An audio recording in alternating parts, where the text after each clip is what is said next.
Hello, my little doves. I hope you're all doing well. Welcome.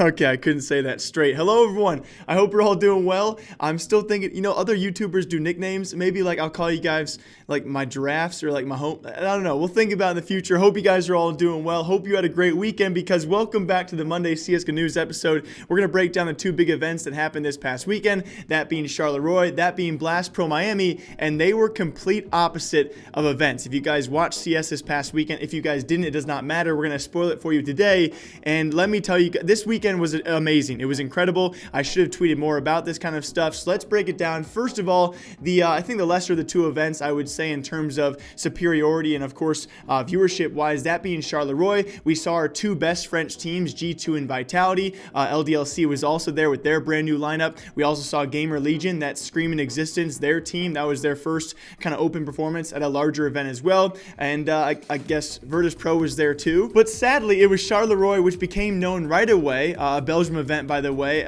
because they became known as another CSGO event that really struggles when it comes to picking entertainment before the event kicks off.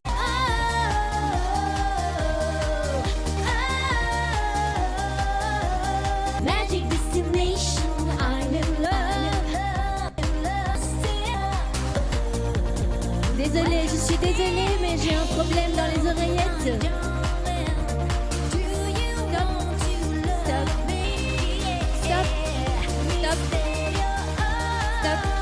But besides that, I can give you guys a quick TLDR of the entire event. We knew going into it, G2 and Vitality were by far and away our favorite teams here. I think it was pretty anticlimactic for a few teams. That's going to be Gamer Legion included. Their only win was against Virtus Pro, 16-14. We probably saw what we expected out of Virtus Pro, really not much at all this past weekend. Sprout and Epsilon were actually nice surprises, but again, in this kind of event, they were probably your next likely teams to make playoffs, which did mean because G2, kind of a surprise as well, Epsilon actually beat G2 in their opening best of one, and that did mean because it went to elimination matchup, we did see Vitality, who went through right away in their group, unfortunately enough, face off against Vitality versus G2 in the semifinals, which we probably wanted to see in the finals because they were our two best teams. Vitality comes away with it. It does go map 3, but I think all in all we can agree Vitality as of right now has now solidified their spot as the better French team, so they take down G2 in the semifinals. It's actually Sprout as well. They make the finals, and unfortunately enough, I think a pretty lopsided series, but it will be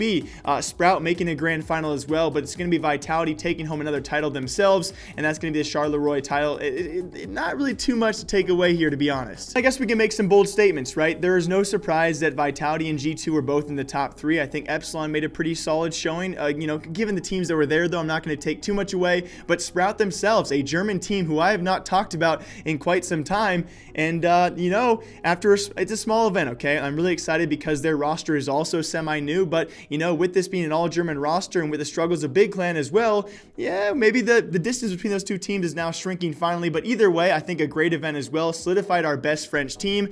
We didn't see much from a lot of the teams that were actually here as well, LDLC, Virtus Pro, Gamer Legion, and so we'll see what happens next time a lot of these teams do meet up. It's going to be some great confidence going forward for those French teams, probably mostly Vitality as well, as they take another title, and for me overall as well, once again, NBK, and especially as expected, ZywOo definitely carrying the team. Either way though, Charleroi, pretty good event. Blast Pro Miami, I don't even know where to begin with this. This was a completely different story from Charleroi. I mean, there were so many things that I can talk about, so many talking points and crazy things happening. Of course, the first of which I need to talk about, that's Astralis, guys.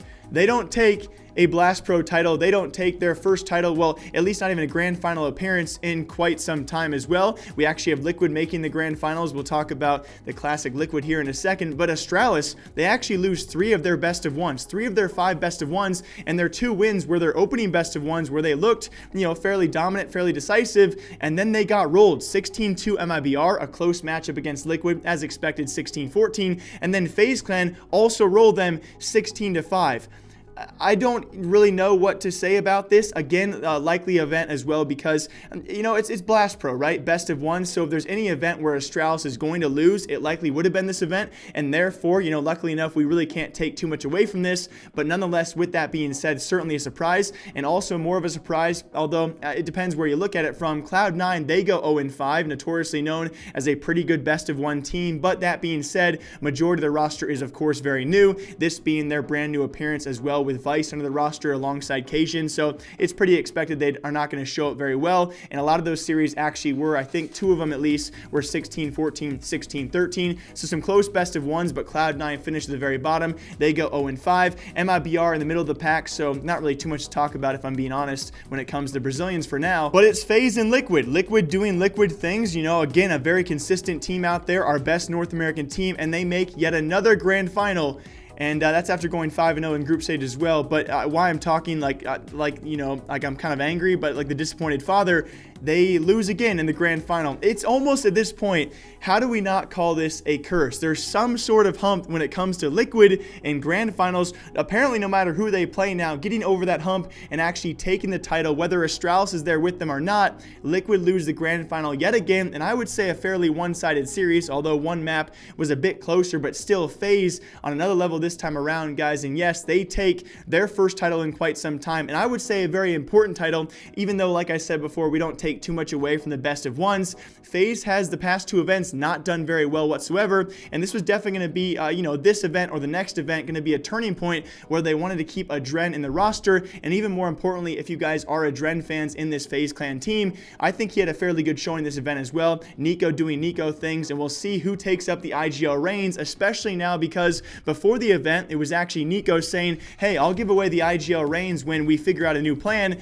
but it seemed to work for this event. We'll see though when we actually go to a best of 3 what does happen. So some crazy storylines there. Astralis upset. They're not taking home a title this past weekend. Liquid upset it yet again in a grand final event. Cloud9 0-5. MIBR middle of the pack. And FaZe Clan taking their first title in quite some time. This past weekend, although they were kind of smaller events viewership wise, was pretty tremendous when you think about the results. And then very lastly, I don't know what HR is doing. If you guys watched my power ranking video, I power ranked like 10 of the teams who have made roster changes. HR was on that list, you know, fairly high up because I think they had made some pretty good moves. You know, LoL was a bit questionable of all their choices so far, but another one, that being they have now added a brand new 5th member for Hobbit. Hobbit is now on their transfer list, and Nukkye will be joining the roster. This is a very, very, very weird move for them to make, especially as of right now. You have to assume they're going to make this because it gives them plenty of time to prepare for the major with this solidified roster. And I say prepare for the major. I should be saying prepare for the minor, because with this being said, they only have Issa and Angel remaining on that roster. They have Dead Fox and Hobbit now on the bench / transfer list, and we of course have Woxic gone. That does mean their challenger spot for the next major at Starlighter Berlin, I believe, has been forfeited. For the first time ever, we saw a team forfeit their major spot, that being Cloud9. For the first time ever, once again, we now have 2 teams in the same few months span apparently forfeiting their major spots. If this does tend to be true, we're not sure if any rule change will happen ever since then, but still, with that being said, they do not have the majority roster that earned that major spot, so it should be HR and Cloud9 losing their major spots. What Starlighter Berlin's going to do to replace them, I have no clue. But if this move is true, I think it's not only questionable because I thought Hobbit was a fairly decent player in this roster. I think one of their better players as well. But bringing in Nukkye, I'm a big fan of giving this guy a chance. Definitely well deserved. But it's certainly a risk when you look at the future of the HR roster, especially if they're going back to a minor to have to try and requalify for the major. It's going to be hectic. And really quick before I end this episode, I don't usually do this at CSGO episodes. I usually do this during comment episodes, but I had like literally the best comment I've read in quite some time. You guys know I read all the comments, but this one, like I read it right this morning as well. It was commented over the weekend. Just thank you. I don't know if you're watching till the end of the episode, but your words literally, like, thank you very much. You guys know you mean the world to me, and you know this show is what I really strive to do. So thank you very much. I'm glad you appreciate the hard effort I'm putting in, and I hope you know that I appreciate you guys watching the episodes. That's what really matters at the end of the day. If you guys don't watch, I can't do this. So as always, my name is Jake. I hope you guys all enjoy this episode of CSGO News. I did leave a couple of stories for tomorrow because I thought the breakdown of both these events was big enough for one episode. So I'll see you guys back here tomorrow morning. Remember, take care of yourselves, drink some coffee. I'll see you all tomorrow, and until then, goodbye.